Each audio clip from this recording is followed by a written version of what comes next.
날씨가 선선해지는데 여러분 건강의 축복을 변함없이 누리시기를 축원합니다. 계속적으로 여러분에게 여성에 대한 메시지를 하고 있습니다. 제가 여성에 대한 메시지를 하는 마음의 중심과 목적은 우리 여성들은 이대하다. 또 이대함을 가치를 깨달아야 돼요. 그리고 힘을 회복해야 된다. 전통적으로 우리 대한민국의 여성들은 우리 어머니도 그렇지만은 슬프고 어떤 그 환경, 남편의 어떤 권위적이고 어떤 남편을만 의지하고 거기에 운명에 종속되어져 살아가는 삶 속에서 스스로의 운명을 개척하지 못하고 그냥 끌려다니면서 살아가는 좀 소극적인 이미지가 있지 않은가 생각을 해요. 이제는 우리는 그러면 안 돼요. 여러분의 인생을 살아야 된다는 거죠. 여러분들은 지혜로워야 되고 여러분들은 당당하고 파워 있고 여러분의 인생을 스스로 만들어갈 수 있는 능동적인 여성이 되었으면 좋겠다라는 마음을 갖고 있습니다. 그래서 여러분의 눈에서 눈물을 씻고 마음의 슬픔을 거두고 여러분이 운명에 종속되어져서 어쩔 수 없어 그냥 팔자야라고 하지면 안 된다는 거예요. 오늘 여러분이 그래서 성정적인 여성상을 회복하여져서 여성들은 이대하다, 힘있다, 멋있게 운명을 만들어가는 창조적이고 지혜로운 여성이 되었으면 하는 마음을 가지고 함께 말씀을 나눕니다.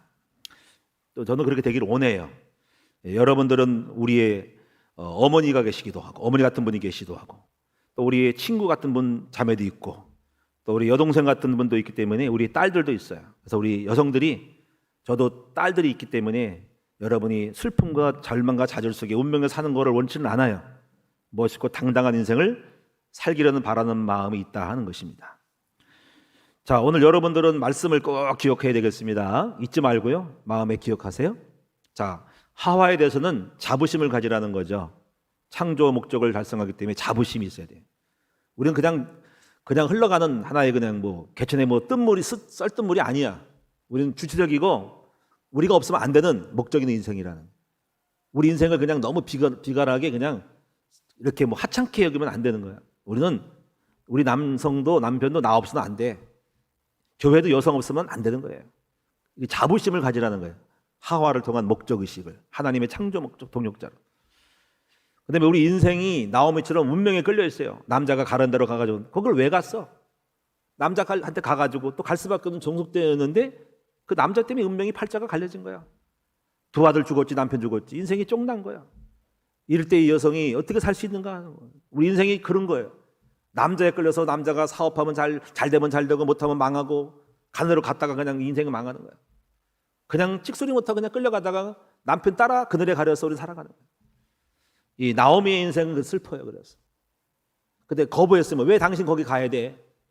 하지 못하고 끌려갈 수밖에 없는 여성 운명. 왜 베들레헴에 있지 않고 모압에 가야 돼?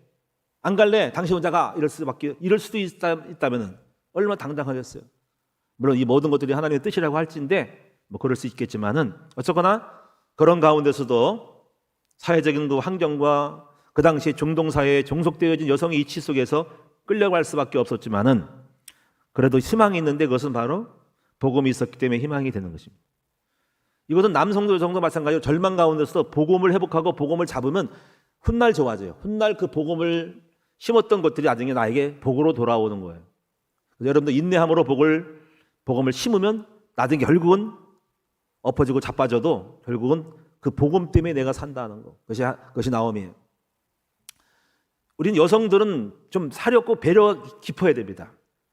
따뜻한 마음을 가져야 되고 세밀하게 살필 수 있는 그 아기자기한 그 배려의 마음이 사랑이에요. 사랑은 고린도 전서 13장처럼 물에 행치 않는 것처럼 오래 참는 것처럼 남을 배려하는 마음이 그게 아름다운 것이고 그것이 예수 성품이거든요. 이것 때문에 이 리브가는 또 그 종도 그렇게 기도 제목을 잡은 것은 그런 여자를 원한 거죠. 그리고 그렇게 됐을 때 그는 이삭을 얻게 되고 그리고 천만인의 어미가 되어지는 엄청난 축복을 리브가가 받게 되었죠. 사랑의 그 배려함으로 말미암아서 얻어지는 놀라운 선물은 남편의 축복과 자녀의 축복, 가정의 축복이라고 할 수 있어요. 저는 오늘 여러분에게 네 번째 여성을 소개하겠습니다. 바로 지혜로 자신의 앞날을 연 여성 아비가일. 이름도 참 예뻐요. 아비가일이라는 여성입니다. 자, 아비가일에 대해서 우리 한번 배워봅시다. 오늘 말씀의 흐름은 아비가일에 대한 사건 스토리를 좀 얘기할 것이고, 그 이야기 중에서 아비가일의 지혜를 한 4가지 정도 추출할 것이고, 지혜가 중요하기 때문에 우리는 어떻게 하여야 우리에게 지혜가 있을 것인가 하는 것을 방법을 배우는 시간을 갖도록 하겠습니다.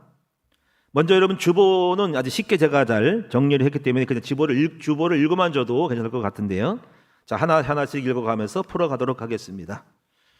자, 여성의 아름다운 성품 중에 하나는 지혜입니다.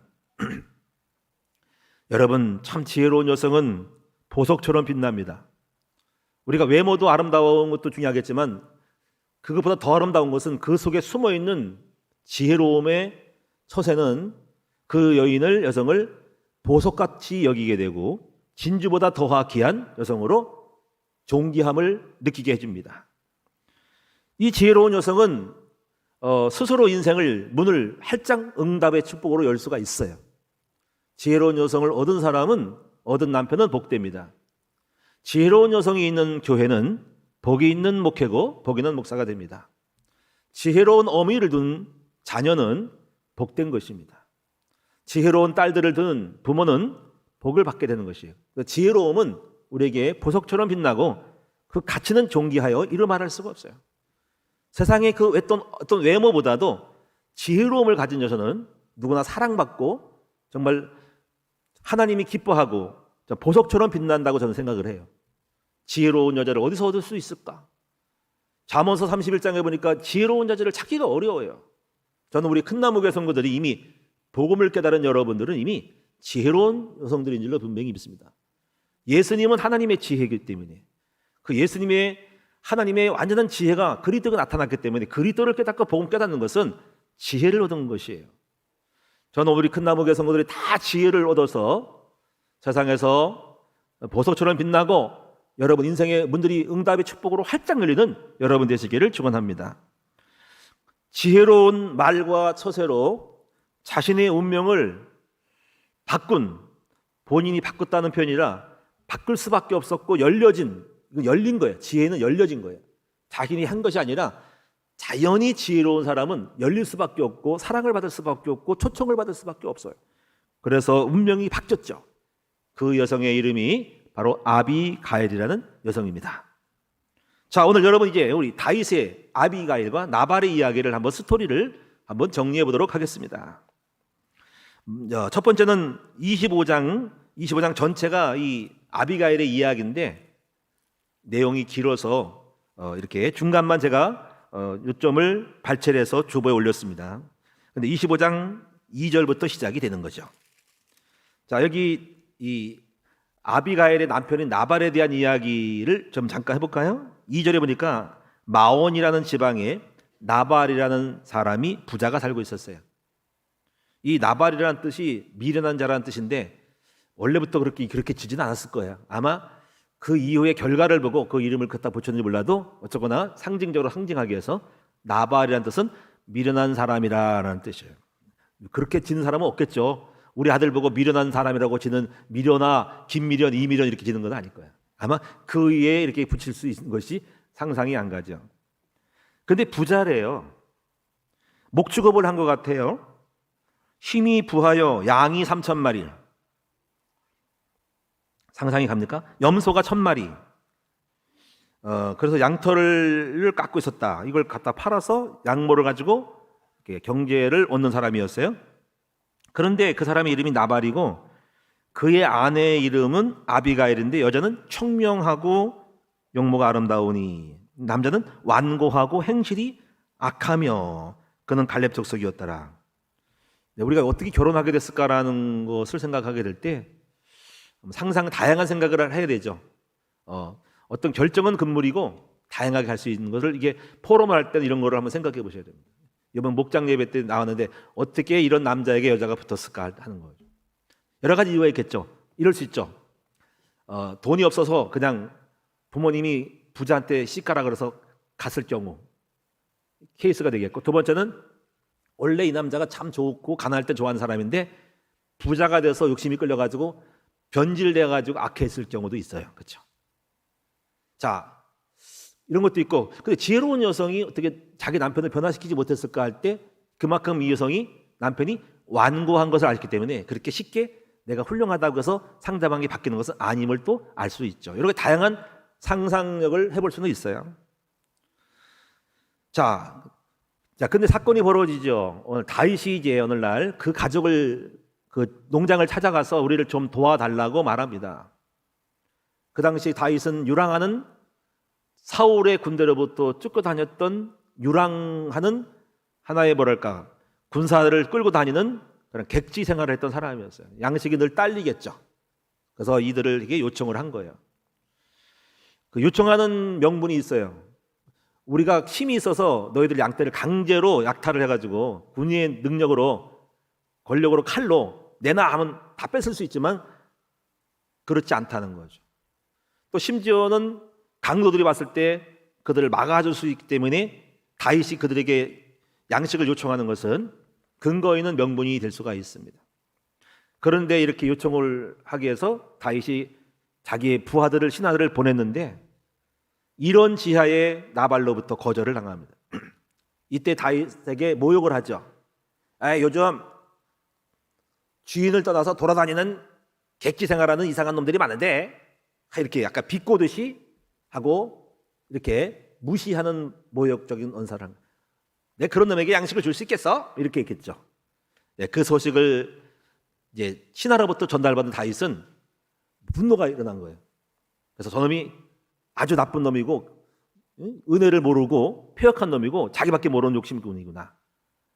내가 이거를 갖다가 저놈을 죽여서 전부 가져야 되겠다 하는 마음을 분노를 일으킬 정도로의 격분시키는 격동적인 언어를 한다고 볼 수가 있어요.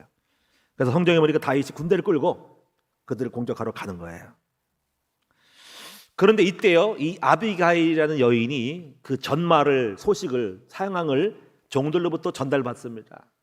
아마 종들 중에는 큰일 났다 싶은 생각이 들었을 거예요. 나발이 그 처세를 보고 저거 아닌데 좀 줬으면 얼마 좋을까? 양식 좀 주면 얼마 좋아? 인인하고 서로 좋거나 우리 지켜줄 수 있고 좀 은혜를 베풀면 부자한테 좀 좋겠는데 거절하고 저거 보통 일이 아닌데 저거 복수를 당하겠는데 그래서 불이 나게 뛰어서 여주인에게 간 거예요. 여주인은 처세를 달리할 것이 생각한 거죠. 그래서 그 내용을 자세히 들었던 아비가일이 즉각 상황을 파악하고 이거 큰일 났다 죽겠다 싶어서 얼른 양식을 준비해서 이렇게 보따리 싸가지고 같이 종들과 함께 쫓아가는 거예요. 그래서 그 내용을 보시면은요 18절에 보면은 아비가일이 급히 떡 200덩이 포도주 2가죽 부대를 잡아서 요리한 양 5마리와 볶은 곡식 5새와 건포도 100송이 무화과 뭉치 200개를 가져다가 나귀들에게 싣고 소년들에게 이르되 먼저 빨리 가라 하고 빨리 달려가라고 해놓고 그리고 뒤에는 따라가리라고 그리고 남편에게는 말을 하지 않았다는 거죠. 여기 또 지혜가 있는 거죠. 나중에 나오겠지만은 어떤 언어에 신중한 거예요. 그 말을 쉽게 폭로하고 나 자신의 일들을 말했을 때 남편이 어떤 반응을 했을까 할 때 어디를 데리고 와? 어디를 같이 끌고 가는 거야? 하면서 거부했을 경우에 오는 파장을 생각을 해서 나발에게는 자기가 한 행동에 대해서 말하지 않았다. 자, 그래서 이제 이 쫓아가서 다윗을 만나고 양식을 주고 다윗과 말하는 내용이 23절부터 30절까지 31절까지 나오는 거예요. 이 내용이 여러분 나중에 좀 기니까 자세하게 설명해요. 그 내용을 읽어보면 그 다윗의 마음을 감동을 줘요. 그래서 먼저 여러분 23절 보니까 아비가일의 다윗을 보고 급히 나귀에게 내려 다윗 앞에 엎드려 그 얼굴을 땅에 대면서 일단 복종하는 딱 차세를 취하죠. 그러면서 이 제약을 주여 원하건대 이 제약을 나발이 남편이 거부했던 이 제약을 은혜를 모르고 거절했던 그 나쁜 것들을 용서해달라고 먼저 자신이 지혜를 청합니다. 그러면서 부탁하죠. 한마디만 제가 말할 테니까 종의 입술을 말할 테니까 주인이 귀를 열어서 저의 종의 말을 들어달라고 하는 부탁을 하니까 그래 한번 말해보라 라고까지 된 거예요. 그래서 대화를 하게 되고 여인이 말을 하는데 일사천리로 지금 내용을 보세요. 지금 쫙 24절부터 단어가 보세요. 얼마나 길어요. 이 내용 갖다가 외우지도 않았는데 쭉쭉쭉 얘기하는 거예요. 했더니 그 말을 듣고 다윗이 완전히 감동을 먹었어. 여러분 나중에 그 이 이야기를 읽어보십시오. 그러면서 먼저 우리 주인 남편은 나발이에요. 이름이 미련한 자라는 거예요. 원래 그랬던 이름이 미련한 것 같아요. 그래서 그렇게 행동한 거예요.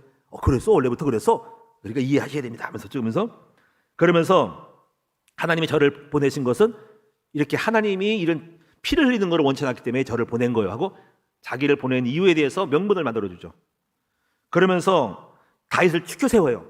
이제 하나님은 당신을 사랑하시고 당신을 보호하실 것이다. 당신은 원수가 없고 하나님 생명사계를 보호했기 때문에 아무도 당신을 해할 자가 없다는 거죠. 그러면서 하나님은 당신을 지도자로 세웠다는 거예요. 30절에 당시 이스라엘 민족의 지도를 세웠기 때문에 당신이 어떤 것도 걸릴 것이 없다. 행동하는 것은 당신이 뜻대로 이룰 때는 걸릴 것이 없다는 거죠. 그러나 다만 여호와께서 내 종을, 우리 집과 조인을 후대할 때 우리를 용서하고 보호해달라는 거죠. 그러니까 다윗을 올리신 다음에 당신이 큰 은혜로 이렇게 훌륭한 분이기 때문에 저에게 은총을 베풀어 달라고 하는 말로 정말로 자기를 낮추고 그리고 상대방을 높이고 그리고 진실 어린 표정으로 진실 어린 마음으로 간절히 청했을 때 그 말에 다윗이 딱 감동이 돼버려요. 그 내용과 그 어투와 표정과 그 지혜로움의 말에 대해서 다윗이 딱 감동 먹고 노를 느그러뜨려요. 분노를 딱 잠재워요. 그러니까 부드러운 말로, 일리 있는 말로, 명물 있는 말로 자기를 기쁘게 하고 인정시키고 자기 존재감을 드러냈을 때에 다윗의 마음은 눈 녹듯이 얼음덩어리 녹아버리면서 그래도 이렇게 말을 합니다. 야, 32절에 다윗이 아비가일에게 이르되 오늘 너를 보내어 나를 영접하게 하신 이스라엘의 하나님 여호와를 찬송할지니라. 또 네 지혜를 칭찬할지며 또 네게 복이 있을지로다. 오늘 내가 피를 흘릴 것과 친히 복수하는 것을 네가 막았도다. 나를 막아 너를 해하지 않게 하신 이스라엘 하나님 여호와의 살아계심을 두고 맹세하노니 네가 급히 와서 나를 영접하지 아니하였다면 밝은 아침에는 과연 나발에게 한 남자도 남겨두지 아니하였으리라 하니라. 다윗이 그가 가져온 것을 그의 손에 받고 그에게 이르되 네 집으로 평안히 올라가라. 내가 네 말을 듣고 네 청을 허락하노라. 문제의 종결 딱 끝났어요. 여자가 한 것은 양식 사다 주고 말 몇 마디 한 것뿐인데 끝났어요. 이것이 바로 이 아비가일이 지혜로운 여자임을 나타내는 것입니다.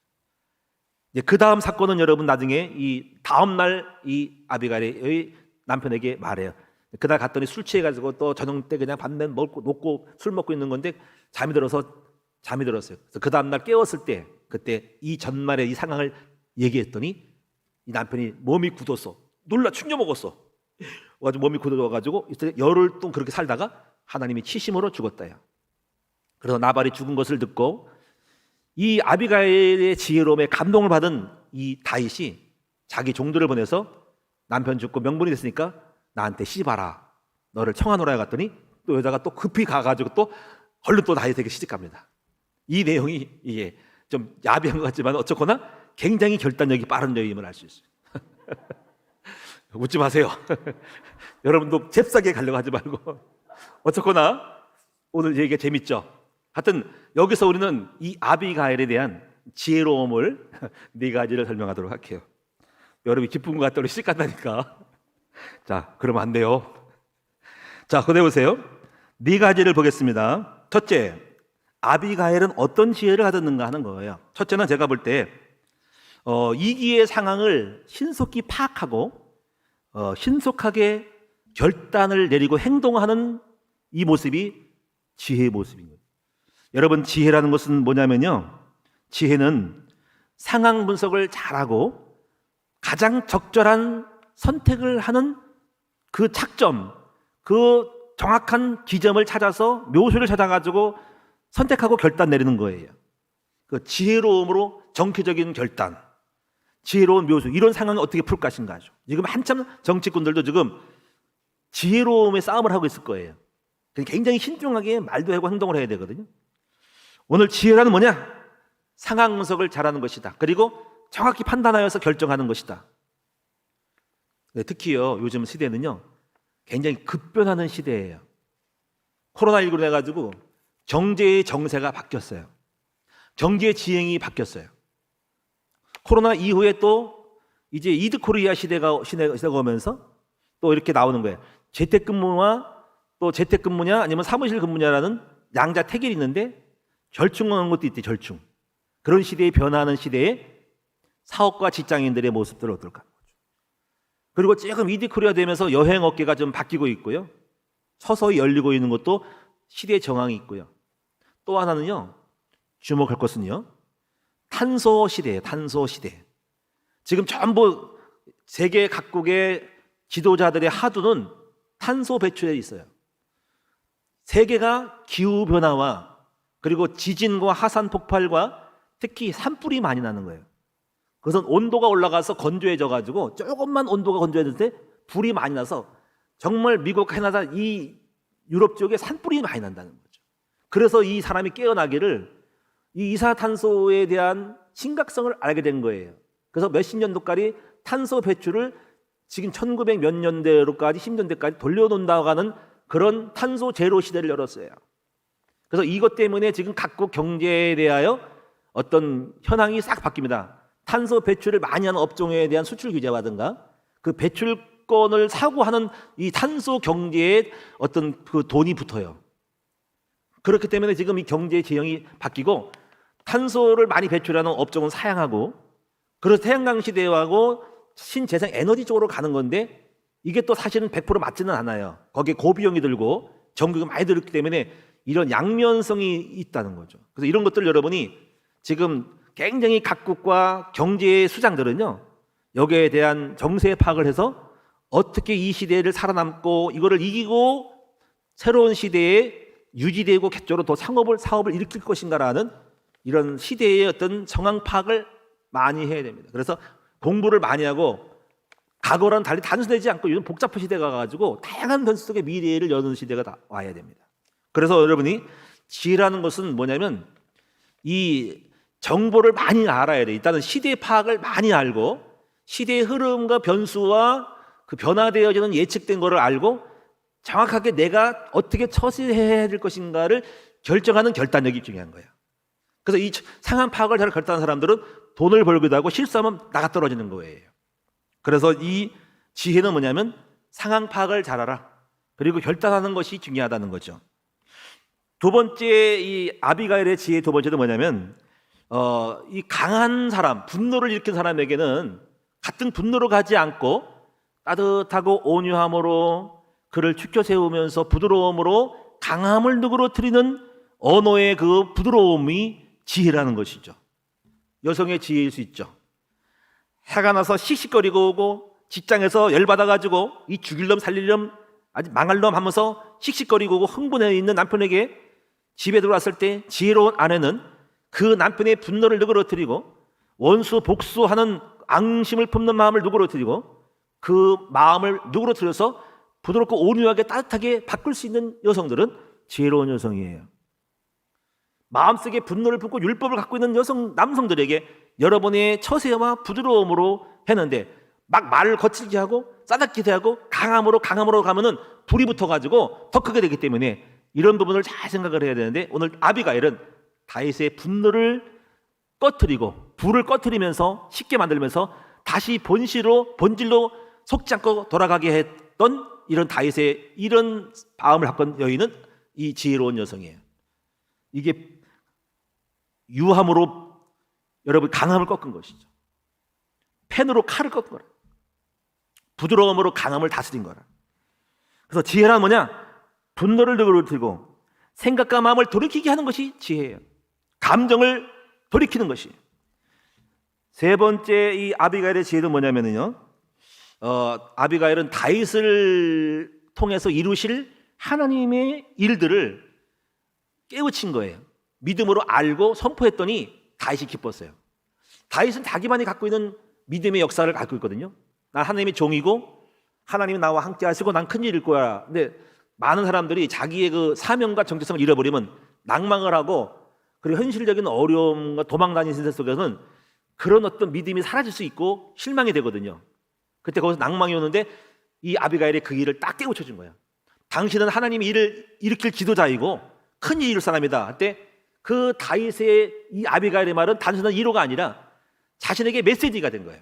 하나님의 말씀이 되고 능력이 되고 자기를 힘을 주고 사명을 일깨웠기 때문에 그것만으로도 그는 보상을 받을 만한 거예요. 그것을 받았을 때 이 다윗은 기뻐서 이 여자가 다시 보게 되는 거예요. 이 여자가 누구지? 자기의 존재감을 깨우쳐주고 자기를 일으켜 세우고 자기를 능하게 다시 가치를 부여했던 이 여인이야말로 대단한 거예요. 여러분, 아내들은 남편에게 대해서 무조건 무시하면 안 돼요. 남편의 겉모습만 보고 무시하거나 그 형편과 실패의 모습 보고 그렇게 당신은 못난이라고 하면 안 되고, 당신은 위대한 사람이고 당신은 훌륭한 사람이고 당신은 잠재력이 있고 큰일을 할 사람이라는 것을 존재감을 자꾸 심어주고 가치를 인정할 때, 다른 사람은 무시해도 우리 아내는 나를 알아 라고 할 때 아내는 기쁨을 얻고 남편은 기쁨을 얻고 아내를 지혜롭게 여기고 참 지혜로운 여인 때문에 내가 힘을 얻는구나 할 때 그 여인이 사랑스럽고 기쁘게 되는 거예요. 여러분, 여성들의 역할은 왜? 남자의 자존심을 세워라. 남자의 어떤 본질을 깨우고 당신이 용맹함과 훌륭한 사람임을 존재감을 드러냈을 때 나는 나는 훌륭한 왕이 되는 거예요. 왕. 근데 여러분 전부 다 뭘 만들어? 여러분이 남편을 종 만들고 있고 바보 만들고 있고 무시하고, 그러니까는 그 사랑 받지 못하는 거예요. 그래 여러분도 거지로 만드니까 거지 부인이 되는 거예요. 여러분 남편을 왕으로 만들면 왕비가 된다 이 말이에요. 오늘 여러분 보세요. 이 아비갈이 뭘 잘했어요? 다윗을 사명을 깨우고 당신 지도자요, 당신 안 망해요, 이렇게 하나님 생명싸개로 당신을 보호하기 때문에 원수도 없고 당신은 흠이 없는 사람이야, 당신은 정말 의로운 사람이야 라고 딱 추켜 세우는 거야. 이게 남편 얼마나 기쁘겠어요. 그런 아내를 사랑스럽게 여기겠죠. 최고로 여기겠죠. 그런 여자가 옆에 있으면 힘나겠죠. 그래서 나중에 그 여인을 부인으로 삼은 거예요. 왜냐면 그 여인이 있으면 너무 힘나잖아. 그런데 거꾸로 보세요. 사울의 딸 미갈은 미갈을 아시죠? 미갈. 그 여인은 다윗을 개처럼 알았어요. 왕이 돼가지고 천박하게 말이지 춤을 추고, 그러니까 그 사울의 딸 미갈을 앞에 서면은 쪼라해지고 쫑이 되어지고 바보가 되니까는 싫어할 수밖에 없죠. 사람은 자기를 천하게 여기면 싫어해요. 자기를 높이면 좋아하는 거예요. 근데 아비갈은 당신은 왕이요, 지도자요, 훌륭한 사람이고 주님이 뜻있는 사람이요, 좋아할 수밖에 없죠. 그러니까 여자를 버리고 팽하고 너 혼자 살아, 너한테도 골방 안 해, 너 알아서 살아, 독서 공방시켜버리고 아비갈을 처럼하지 않은 거예요. 이게 굉장히 중요한 원리가 됩니다. 사랑하는 우리 여성들과 아내들이요, 여러분의 남편을 어떻게 대합니까? 여러분 우리 남편을 새롭게 가치 있게, 실제로도 그렇잖아, 믿음으로 바라보는 거예요. 믿음으로, 현실을 바라보는 믿음으로 우리 남편에게 행하실 어마어마한 위대한 일을 믿음으로 선포하고 바라볼 때, 나 우리 아내만 만나면 나는 기뻐. 저는 우리 김상현 사모 제가 우리 사모를 너무 좋아합니다. 이렇게 해요. 나는 당신에게만 은혜 받아. 그러면 최고잖아, 그렇지? 나는 당신 때문에 은혜 받고 다른 데 은혜가 안 되는데, 당신 말씀 들으면 나는 은혜 받고, 그리고 내가 지금 이렇게 된 거는 당신 때문에 설교 듣고 은혜 받은 거라고 생각하니까 제가 우쭐하잖아, 그렇지? 그리고 사랑할 수밖에 없지. 미워할 수가 없어. 근데 당신은 개털이야 그러면 에라이 너도 개털이다. 근데 그러지 않단 말이야. 그러니까 오늘 여성들이 깨어나야 돼. 왜 스스로 복을 거둬차냐 이거야. 지금부터 여러분이 밥상에 달라질 거야. 여러분이 돈을 막 용돈을 줄 거야. 막 남편 칭찬해 보세요. 여러분 혹시 알아? 다이아몬드도 막 사주고 어디 가자고 옷도 막 겨울 옷 예토 사주고 막 그럴 거야. 바뀔 거예요. 그래서 네 번째는 말해야 할 때를 아는 여성이에요. 여러분 아비가일은 함부로 막 들썩썩 말하지 않았죠. 할 때와 하지 말할 때 잘 알았죠. 지금 내가 여기 떡덩이 싸들고 다이대 가면은 남편이 좋아하겠어, 싫어하겠어?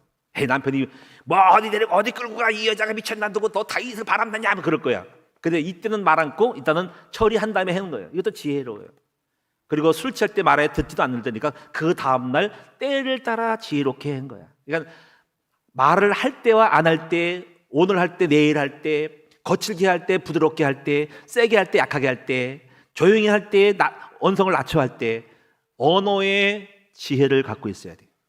말의 어고를 잘해서 남편으로 감동을 받게 하는 언어의 지혜가 있어야 돼요. 오늘 또 다윗에게도 말을 잘했잖아요. 지혜롭게 감동받았게 했잖아. 그래서 감동시키니까 바뀌는 거야. 오늘 여러분의 언어 생활을 점검해 보세요. 여러분 남편에게 하는 말을 대해 보세요. 여러분이 언어를 어떻게 해서 남편이 분노하는지 아니면 감동받았는지 연구를 하고 지혜를 얻어서 달라고 기도하세요. 하나님, 우리 남편에게 해야 될 말을 지혜를 얻게 달라고 기도하고 다윗처럼 참고를 해보세요. 아비가일 좀 참고해보세요. 다윗에게 한 말을. 다섯 번째는요, 지금 체면이나 형식을 따르지 않고 때가 되었을 때 급히 다윗의 요청에 따라서 따라갔던 이 결단력이 있는 여인이 있어요. 여기 성경에 보니까는요, 이 42절에 보니까는 남편이 죽었다는 소식을 듣고 다윗이 전령을 보내가지고 참 그 여자 참 지혜롭기 때문에 내 부인 됐으면 좋겠다고 이렇게 해서 데리고 오라고 했더니 여기 보니까 41절에 내가 그런 자격이 없다, 난 발실 종이라고 말하면서 속으로는 좋아한 것 같아요. 여기 보니까 42절에 아비가일이 급히 일어나서, 뭐가 급해가지고 또 급히 일어나, 단어가 참 재밌어. 급히 일어나. 야, 이때라 저때라, 때가 다 있어. 때를 놓치면 안 돼. 나중에 또 다시 대시를 안 할 수도 있어. 여러분 처녀 총각들도 혹시 남자가 연애 좀 하자 그러면 이때라 하고 빨리 잡아야지. 또 재 가지고 또 더 좋은 남자가 올 거야. 항상 꿈을 깨셔요. 얼른 이때라 저때라 빨리 잡아야 돼. 그 때를 잃지 않고 지혜를 잡았던 여인이에요. 그러니까 체면과 이걸 따지지 않고 급히 일어나서 나귀를 타고 그를 뒤따르는 처녀와 함께 아내가 되니라. 참 뻔뻔도 하라. 아내가 돼버렸어. 이렇게 해서 이 여인은 지혜로움으로 말미암아 지혜를 가졌기 때문에 지혜를 너무 감탄히 여겼던 다윗으로부터 요청을 받고 그래서 선택을 함으로써 이 여인의 운명이 싹 바뀌어버린 거예요. 그러니까 이렇게 보면, 결론적으로 보면 지혜로 자신의 인생의 운명을 바꾸고 축복으로 여는 여인이 아비게일이라고 할 수가 있어요.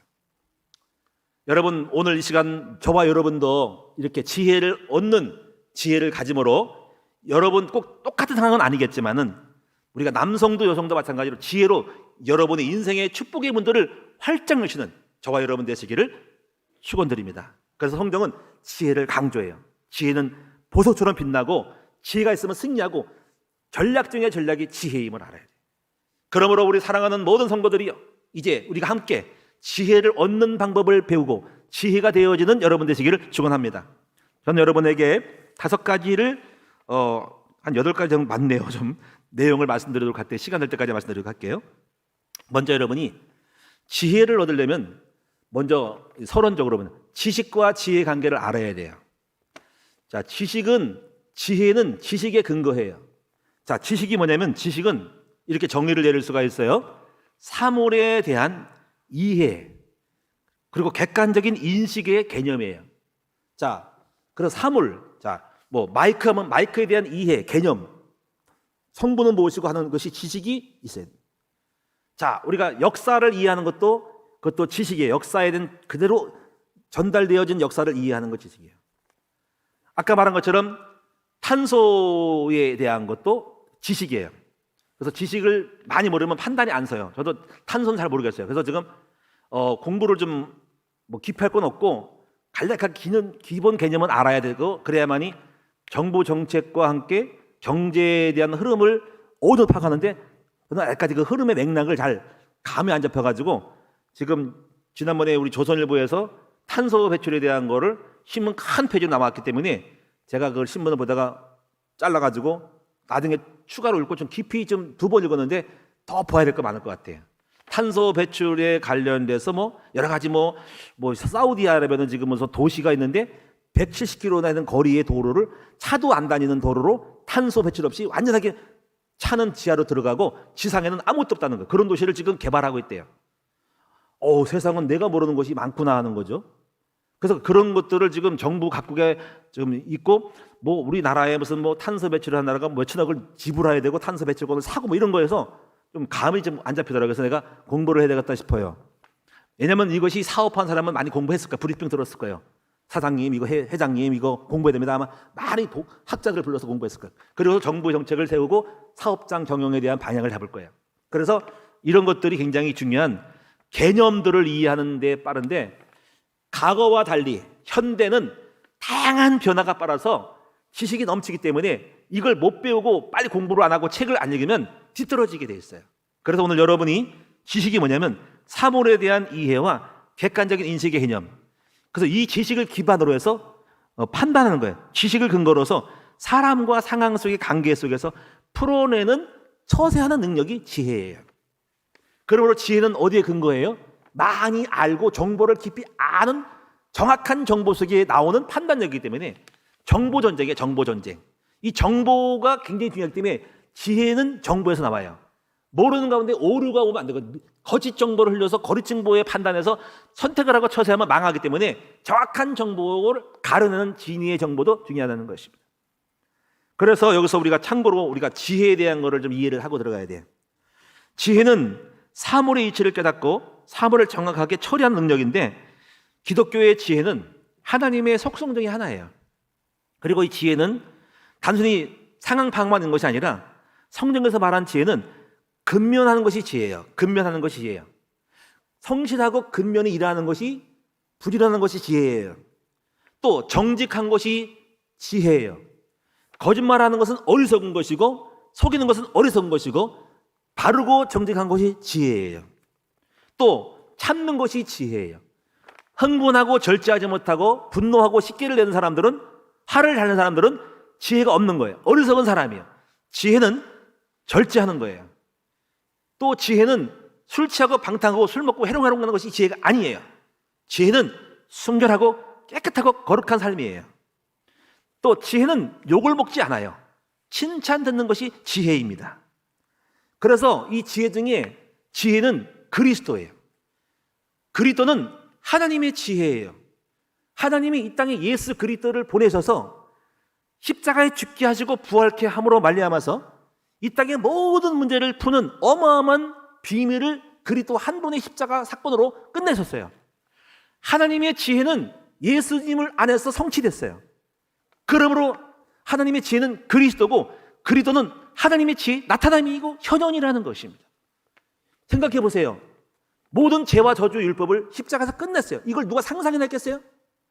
십자가에서 끝내시고 인간의 회복을 위해서 성령을 보내셨는데, 성령 안에서 우리를 완전히 회복시키는, 우리 영의 속사람을 만들어서 우리 인간을 변화시키는 하나님의 완전한 플랜이 그리스도에 성취됐기 때문에, 그리스도는 하나님의 목적이 완성이요, 방법이요, 여러분 매뉴얼이고 메소드고 스킬이란 말이에요. 그러니까 예수는 하나님의 방법이고 능력인 거예요. 이 예수를 말하면 모든 민족의 구원을 받게 된 것입니다. 그러니까 그리스도를 안다는 것은 지혜를 얻는 것과 같은 거고, 지혜 속에 들어오는 것이에요. 그러므로 오늘 우리가 교회가 그리스도를 강조하고 십자가 복음의 비밀을 깨닫는 것은, 그것은 여러분 어마어마한 하나님의 지혜 속에 들어왔기 때문에 여러분은 성공할 수밖에 없고 승리할 수밖에 없는 것입니다. 그리고 그리스도를 깨닫게 되면 뭐가 오냐면, 중요한 것은 그리스도 안에 내가 죽을 때 성령이 내 안에 충만해진다는 거예요.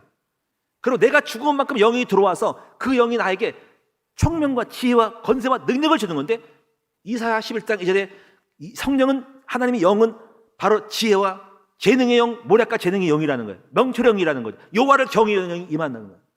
그러니까 예수를 알게 되면 성령이 임하고 그 지혜로움이 우리를 능력 있게 만들고 승리하게 하는 것이에요.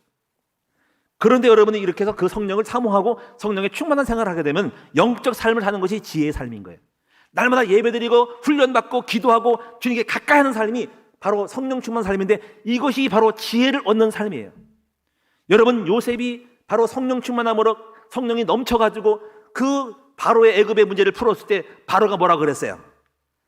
이와 같이 성령이 여호와의 신에 감동는 사람을 내가 찾아볼 수 없었다라는 거예요. 여호와가 함께함으로 말하면 그가 무슨 일 해도 형통했다는 거예요. 그리고 지혜는 돈을 벌게 해주고, 지혜는 우리를 복되게 하고, 지혜는 우리를 높은 곳에 올려주고, 지혜는 우리를 이기게 하고 으뜸되게 만드는 것이 지혜의 결과인 거예요. 그러므로 지혜가 제일인 것입니다. 저는 오늘 여러분에게 이 복음을 깨닫는 것이 엄청 지혜 속에 들어온 것임을 알아야 되고, 그리스도를 담때 예수님의 성품 십자가 죽으심의 부활을 비밀을 배우신 여러분 되시기 바랍니다. 그러면서 우리가 꼭 해야 할 것이 뭐냐면, 다양한 정보를 얻는 것을 추구해야 돼요. 그래서 여러분이 정말 우리는 많은 책을 읽어야 돼요. 그래서 독서를 많이 하셔야 됩니다. 책을 많이 읽은 사람은 다 성공했어요. 여러분, 이 아인슈타인의 컴퓨터를 만들어낸 사람이, 이 사람이 도서관을 아버지가 경매를 받아가 다 샀었어요. 이 사람이 어마어마한, 이름을 잠깐 잃어버렸는데, 이 사람이 어마어마한 이 책을 읽은 사람인데, 아인슈타인하고 복음될 정도로 어마어마한 사람이고, 이 컴퓨터를 만든 사람이에요. 여러분, 책을 읽은 사람은 성공할 수밖에 없어요. 그래서 우리가 어릴 때부터 아이들에게 지혜는 정보에서 나오는 거예요. 지식에서 나오는 거예요. 그래서 다양한 경험을 시키도록 어릴 때는 많은 거를, 여행도 다니고 엄마 아빠가 데리고 다니면서 도서관, 박물관, 각종 다양한 거를 경험시키고 다양한 문화와 문물을 경험시키는 것이 되는데, 물론 돈이 들어가서 그렇지만 그렇게 하는 것이 원칙이에요. 그럼 그 아이는 사물에 눈을 떠요. 그리고 그 사물에 눈을 뜨는 그 기반으로 해가지고 생각의 패러다임이 바뀌는 거예요. 근데 우리가 많은 걸 못하기 때문에 책을 많이 캐는 것은, 다양한 독서를 많이 시키는 것은 다양한 사람과 여행과 환경을 다 만나기 때문에 어마어마한 축복이 독서에 있는 거예요. 이 독서를 통해 지식을 얻었고 지식에 근거하여 이거를 풀어내고 처세하는 지혜를 얻는 것이죠. 그래서 우리가 이 전공 분야는 이거 나중에 그 분야의 전공을 하는 것이고, 그래서 여러분이 이제 이것과 함께 우리가 할 거냐면 지혜의 사고 훈련을 하도록 해야 돼요. 그래서 지혜의 중요성을 알았겠는데 유대인이 야, 지혜는 중요한데 책을 읽으면 좋겠는데 머리가 안 돌아간단 말이야. 그래서 유대인의 방법은 뭐냐면 두뇌 훈련, 뇌 훈련을 시킨 거예요. 뇌 훈련. 그 뇌 훈련 시키는 방법은 생각하는 것을 다양하게 토로함으로써 끄집어내는 걸 하는 거죠. 발상현안. 그래서 이 생각을 바꾸는 훈련을 통해서 여러분이 지혜가 만들어지는 거예요. 뇌 훈련을 해서 뇌의 중요성을 요즘 부각하고 있는 것이죠.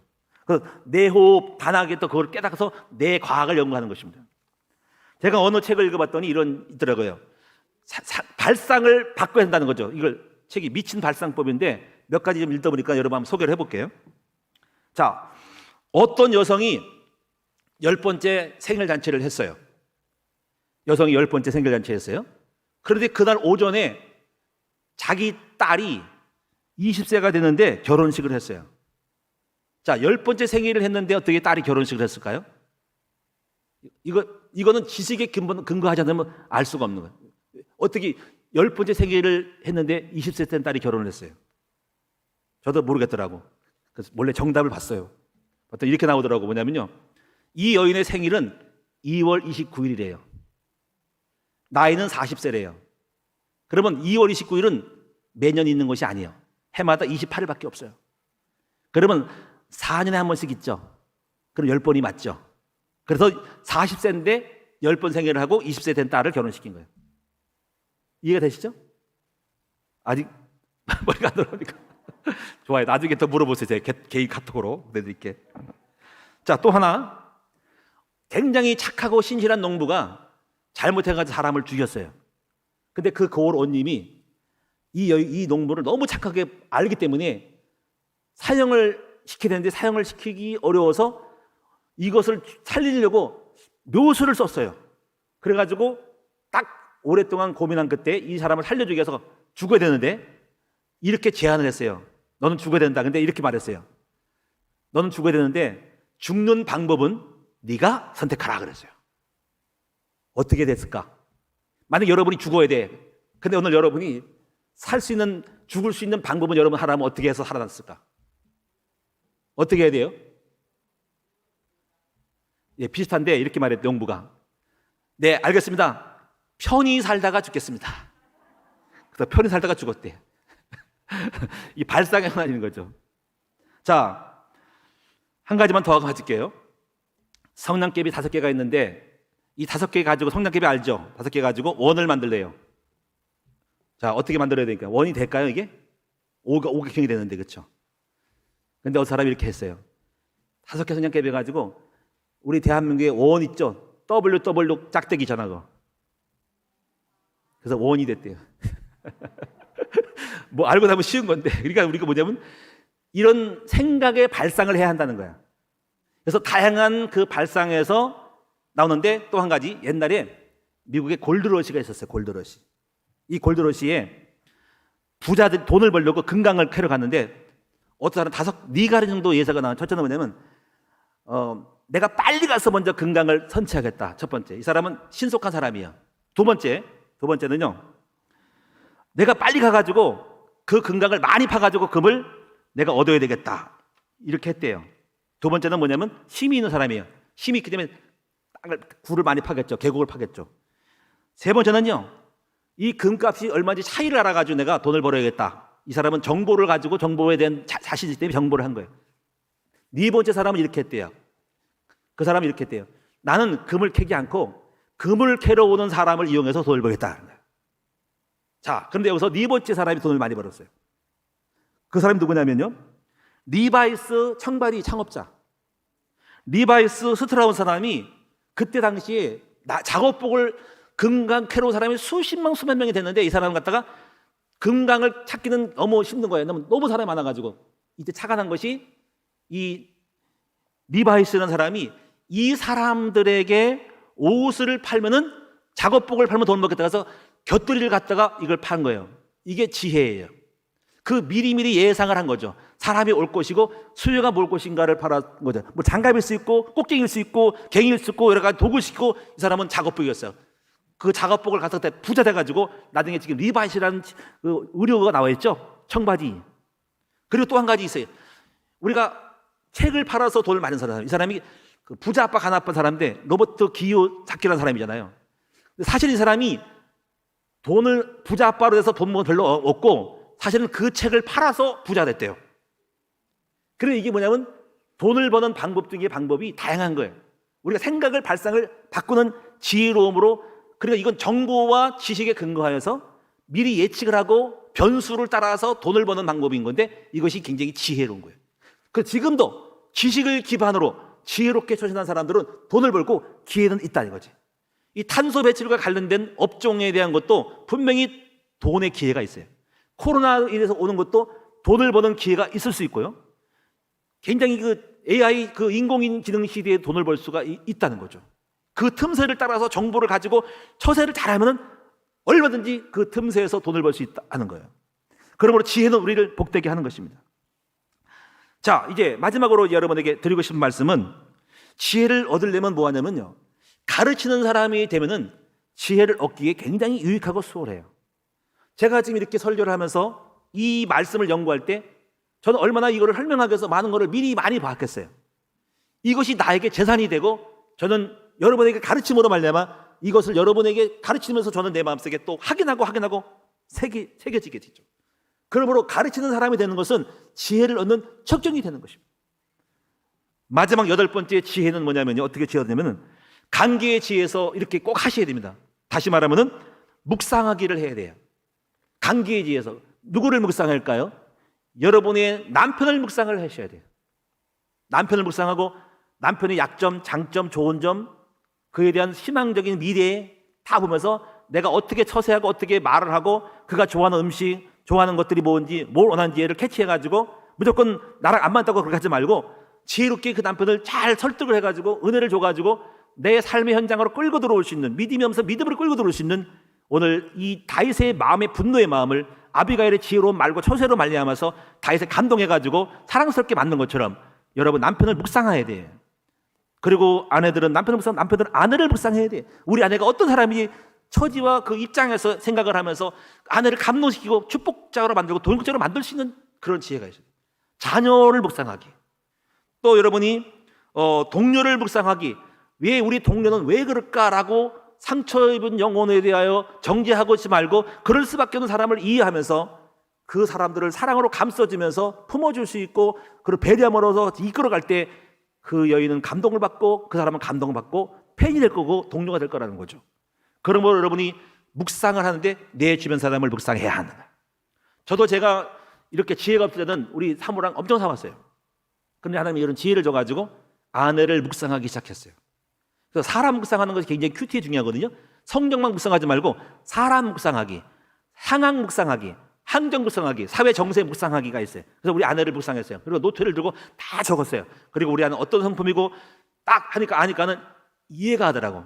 상처가 이해되면서 그러면서 마음에 긍휼이 오면서 하나님이 뜻을 깨달았어요. 이 여인을 지키라고 보호해라고. 그래서 하나님의 계획을 알고 내 처세와 입장이 다르니까 그것이 지혜가 되면서 이것이 아내를 살리게 되고 복음을 체험하게 되고 그리고 오늘 그것이 나에게 복이 된 것입니다. 사랑하는 여러분, 오늘 여러분이 오늘 여기까지 할 테니까요. 여러분이 오늘 지혜를 얻는 여러분 됐으면 좋겠어요. 오늘 아벨 같은 지혜로운 여성이 되어지고 우리 함께 여러분이 지혜롭고 우리 아이들을 지혜롭게 만들어서 이 땅에서 우리 인생의 문들을 축복으로 스스로 열 수 있는 타인이 아니라 내가 내 문을 여는 지혜로 문을 여는 승리자가 되시기를 주님의 이름으로 축원을 드립니다. 옆 사람 한번 인사합시다. 당신은 얼마든지 지혜로운 사람이 될 수 있고 운명을 축복으로 바꿀 수 있습니다. 찬송하도록 하겠습니다.